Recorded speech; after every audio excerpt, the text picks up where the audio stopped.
தீபாவளினா பளிச்சுன்னு ஞாபகத்துக்கு வர்றது பட்டு, பட்டாசு, பலகாரம். பலகாரம்னா ஞாபகத்துக்கு வர்றது மந்த்ரா கடலை எண்ணெய். அபார ருசி, ஆரோக்கியமான உடல் நலம். தீபாவளி அன்னைக்கு மட்டும் இல்ல, என்னைக்குமே கிச்சன்ல இருக்க வேண்டியது மந்த்ரா கடலை எண்ணெய் தான்.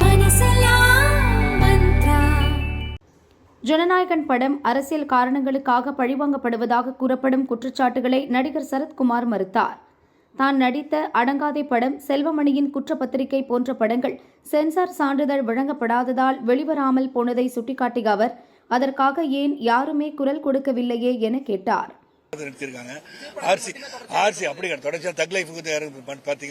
நடந்துச்சுல, அதுக்கு முன்னாடி அவர் நடிச்ச படத்துக்கே வந்து ஜெயலலிதா அம்மா பார்க்க போனார்ல, கை கட்டி நின்னாரு ரோட்ல. அப்போ வந்து அதுக்கு தான் போய் நின்றுட்டு இருந்தாரு. அப்போ இதெல்லாம் நடக்கிறது வந்து it's not political. Everything you take it as political. ஏன்னா இது வந்து எல்லாமே பொலிட்டிக்கலாக தான் நடக்குதுன்னு என்ற எண்ணத்தை முதல்ல மாற்றிக்கணும். Censor board why should interfere with anybody. அந்த படத்தில் வந்து கட்சி கொடுக்குறாங்கன்னா அதில் ஏதோ சரியா இல்லைன்னு அவங்க நினைக்கிறாங்க. It's free thing. People are from the industry our representation போய் உட்காடுறாங்க. அந்த அரசியல்வாதி போய் மேலே உட்காரல. Few members from the industry throughout the country அவங்க உட்காடுறாங்க. அவங்க பார்த்து அவங்க வந்து சொல்கிறாங்க. அதுக்காக அந்த படம் ரிலீஸ் ஆகணுன்ற ஆசை எல்லாருக்கும் இருக்கும், எனக்கும் இருக்கு.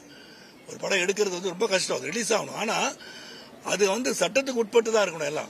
அதனால எல்லாத்தையுமே இது வரலைன்னா அது காரணம் வந்து அரசுன்னு சொல்றதோ இதெல்லாம் I don't think it is the right way to approach.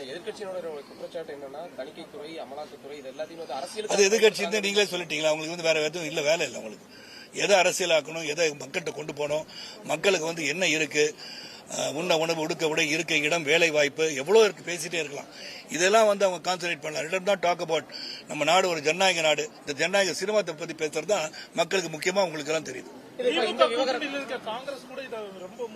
ஆமா, அவங்க கூட்டணியில் இருக்கும்போது அவங்களுக்கு அது வந்து சொல்லி ஆகணும், கட்டாயம் அவங்களுக்கு.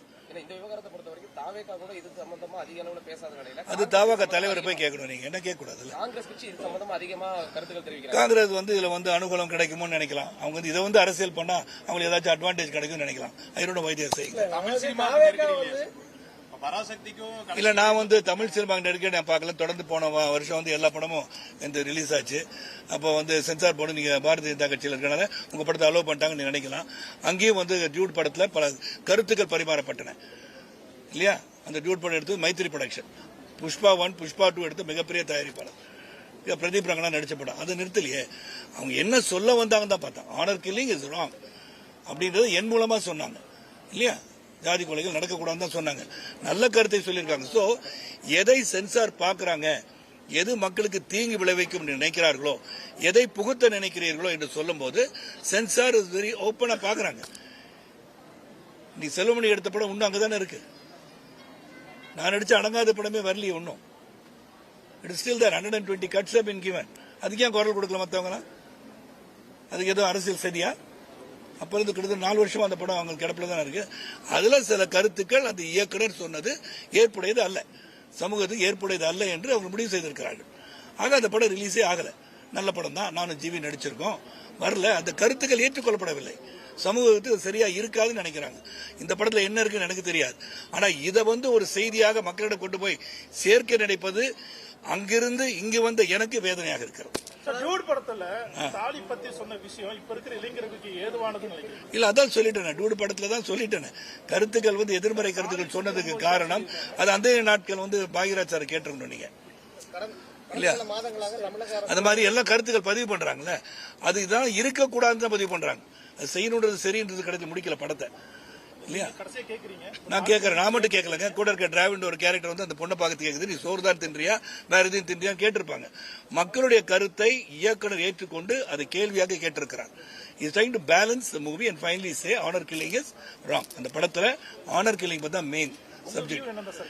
என் வீல நானும் சொல்றேன், ஆனர் கில்லிங் என் மூலியமா சொல்லியிருக்காங்க, அது தவறுன்னு சொல்றது அழுத்தமா சொல்லி நானே ஜெயிலுக்கு போன படத்துல அதிகமான பால்வளத்துறை அமைச்சர் ஜெயிலுக்கு போயிடுறாருல, அது தானே நியாயம் தானே. மற்ற நடிகர்கள் கொடுக்கிற குரல் கொடுக்கிறது விஜய்க்கு யாரும் கொடுக்க, மற்ற நடிகர்களை போய் கேளுங்க. நான் வந்து இதுக்கெல்லாம் சென்சார் போர்டுக்கு என்னைக்குமே நான் குரல் கொடுத்தது கிடையாதுங்க. சென்சார் போர்டு எடுக்கின்ற முடிவுக்கு அதான் சொன்னேன், அடங்காத படத்துக்கு இருக்கிற எல்லா நடிகர்களையும் கொஞ்சம் ரிலீஸ் பண்ண சொல்லி குரல் கொடுக்க சொல்லுங்க. அந்த தயாரிப்பாளர் கிட்டத்தட்ட 10 கோடி ரூபாய் செலவழிச்சிருக்காரு. அந்த படம் 4 வருஷமா கடப்புல தானே கிடக்கு. செல்வமணி எடுத்த படம் ஒன்று ரொம்ப நாளா ராஜீவ்காந்தி வச்சு மர்டர் கேஸ் ஒன்று எடுத்தார்ல, இன்னைக்கு ரிலீஸ் ஆகலையே. அப்ப யாராச்சும் குரல் கொடுக்கலாம், ஏன் குரல் கொடுக்க மாட்டேங்கிறீங்க? அப்படி கேட்க முடியாது. எவருக்கு வெறுப்பு எல்லாருக்கும் இருக்கும். Whether they want to make it political or not political is their prerogative. Everybody's got individual rights, freedom of speech under Article 19 and 19A. அதுபடி யார் என்ன சொல்லணும்னு நினைக்கிறாங்களோ அதுதான் சொல்லுவாங்க. எல்லாத்துக்கும் நான் பதில் சொல்ல அவசியம் எனக்கும் கிடையாது இல்லையா? இப்ப இந்த பராசக்தி படம் இந்திய திணிப்புக்கு எதிரான படமா வந்திருக்குது. அதுக்கு சென்சார் போர்டு அனுமதி கொடுத்திருக்காங்க. ஆனா ஜனநாயகத்தை சென்சார் போர்டு அனுமதி கொடுக்காத பிஜேபி கூட்டணி விஷயம் தெரிஞ்சனால சொல்றேன். பராசக்தி படத்தில் அவங்க கட்ஸ் கொடுத்து அதை மியூட் பண்ணுன்னு சொல்லி அதுக்கப்புறம் அது ஆர்சி அதுவும் ரிவைசிங் கமிட்டி தான் போயிருக்கு. ரிவைசிங் கமிட்டி போன பிறகுதான் US 60 சர்டிபிகேட் கொடுத்ததா கேள்விப்பட்டேன். சோ ரிவைசிங் கமிட்டி போகாம அது வெளியிடல. There has been some objection. That objection has been clarified, and whatever has been told to remove and whatever has been told to mute, they have done it and they are going for certificate. தமிழ்நாட்டின் கடனை தீர்ப்பது பற்றி பேசுங்கள், ஜனநாயகன் படம் பற்றி பேசி நேரத்தை வீணடிக்காதீர்கள் எனவும் காட்டமாக கூறினார். 100%. It is politicized. That's why you are asking this question. It is being politicized. Why are you asking Jananayagam? Why are you asking about Parasakti? Why are you asking movies? When the society needs so much to be done. The utopian dream of a people has to be achieved. How are you going to do that? 10 லட்சம் கோடி கடன் தமிழக அரசுல இருக்கு. அதை பத்தி யாரும் கேளுங்க. எப்படி பண்ண போறோம்னு கேளுங்க.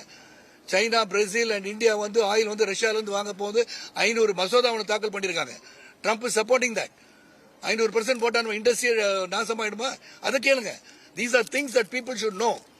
Not about ஜனநாயகம் சர்டிபிகேஷன் பொலிட்டிசைஸ் பண்றதுலாம் வேஸ்ட்ங்க. சட்டசபை தேர்தலில் போட்டியிடுவீர்களா என்ற கேள்விக்கும் தரமான பதிலை கூறினார் சரத்குமார். நான் போட்டியிடுற வாய்ப்பு இல்லை நான் நினைக்கிறேங்க. ஏன்னா நான் பாரதிய ஜனதா கட்சிக்கு வெற்றி பெறுவதற்கான உழைப்பை தர வேண்டும் நினைக்கிறேன். என் கூட பயணிச்ச நிறைய பேர் இருக்காங்க. அவங்களுக்கு வாய்ப்பு கிடைச்சா நான் சந்தோஷப்படுவேன். அவங்க மந்திரியா போய் உட்காந்து நான் சந்தோஷப்படுவேன்.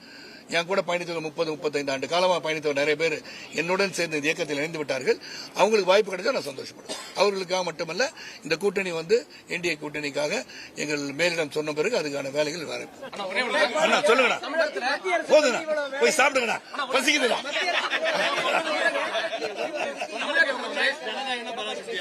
நான் படங்களை பார்த்த பிறகு நான் சொல்றேன். இது நல்லா இல்ல, எந்த படம் நல்லா இருக்குன்னு பார்ப்பேன்.